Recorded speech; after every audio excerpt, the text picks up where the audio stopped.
જય શ્રી કૃષ્ણ. પુરુષોત્તમ મહાત્માએ અધ્યાય 16. સુદેવને બોધ.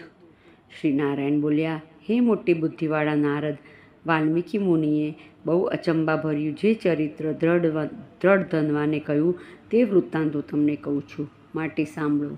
વાલ્મીકી બોલ્યા, હે મહારાજ દ્રઢધનવા, મારું વચન સાંભળો. વિનીતા પુત્ર ગરુડે ભગવાન શ્રી વિષ્ણુના હુકમથી બ્રાહ્મણોના અધિપતિને આ પ્રમાણે કહ્યું.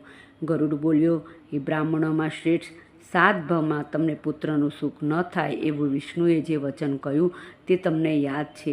તો પણ હમણાં સ્વામીની આજ્ઞાથી તમને પુત્ર આપું છું. હે તપોધન, તમને મારા અંશથી થયેલ પુત્ર થશે. તેથી તમે ગોમતી સહિત સત્ય આશીર્વાદોને પામશો, પણ પછી તમોને તેથી થયેલું દુઃખ જરૂર થશે. હે દ્વિજ, તમારી વિષ્ણુમાં બુદ્ધિ થઈ માટે તમે પુણ્યવાન છો.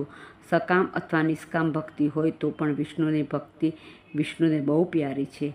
બહુ દુઃખી તરાય એવા સંસારથી વિષ્ણુ વગર બીજો કોઈ તારનારો નથી. તે વિષ્ણુથી જ કૃપાથી મેં તમને પુત્ર આપ્યો છે. માટે મનમાં શ્રીહરિને ધારણ કરી સુખ થાય તેમ કરવું અને સાત્વિકપણે રહી અને સાંસારિક સુખને ભોગવું. શ્રી વાલ્મીકી બોલ્યા, એવી રીતે ઉત્તમ વરદાન ગરુડ મારફતે આપી વિષ્ણુ ત્વરાથી પોતાને સ્થાને ગયા. સુદેવ પણ પત્ની સહિત ઈચ્છિત વરદાન પામી પોતાને ઘેર આવી ગૃહસ્થાશ્રમનું ઉત્તમ સુખ સેવા લાગ્યો. કેટલોક વખત જતાં એની સ્ત્રીને ગર્ભ રહ્યો. ગર્ભની મર્યાદા પૂર્ણ થતાં પ્રસવકાળ આવ્યો. ત્યારે તેણીએ ઉત્તમ પુત્રને જન્મ આપ્યો. આથી વાસુદેવને આનંદ થયો.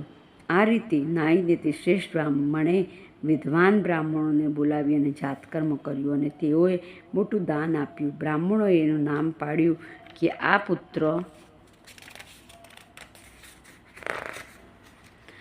ગરુડે સ્નેહ કૃપા કરીને આપ્યો છે, જે શરદ ઋતુના ચંદ્રમા જેવો ઉદય પામતા તેજવાળો સુખદેવજીના સરખો છે. માટે આ પુત્ર સુખદેવ એવા નામે થાવ. માતાના મનને આનંદ પાવનાર તે પુત્ર ઝટ શુક્લ પક્ષના ચંદ્રમાની પેઠે પિતાના મનોરથની સાથે વધવા લાગ્યો. પિતાએ હર્ષથી પુત્રને જનોયાદેય અને ગાયત્રી આપી.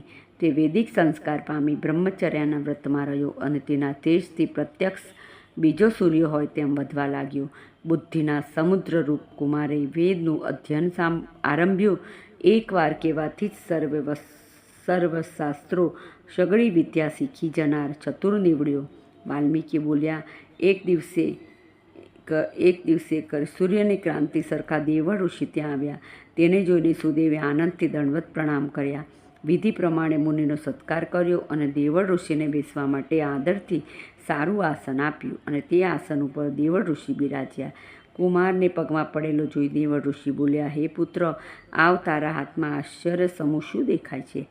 છત્ર, 2 ચમર સહિત કમળ, ત્રિવલ્લીથી શોભિત મધ્યભાગ જોઈ સુદેવ પ્રત્યે બોલ્યા, ઓહો સુદેવ, આ તારો પુત્ર પૂરો ભાગ્યનો ભંડાર છે, પરંતુ એક મોટો દોષ છે. એમ કહીને માથું ધૂણાવતા મુનિ બોલ્યા, હે સુદેવ, આ તમારો પુત્ર 12મે વર્ષે જળમાં ડૂબી અને મરી જશે.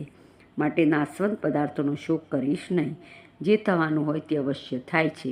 દેવની ઈચ્છા વગર આગળ આપણો કોઈ ઉપાય નથી. વાલ્મીકી બોલ્યા. આવું કહીને દેવળ મુનિ બ્રહ્મલોકમાં ગયા.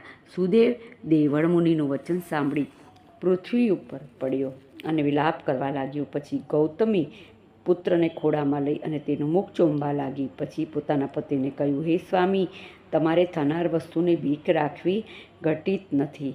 હું યુધિષ્ઠિર રાજા જેવા દુઃખ પામ્યા નથી. શું યુધિષ્ઠિર રાજા જેવા દુઃખ પામ્યા નથી?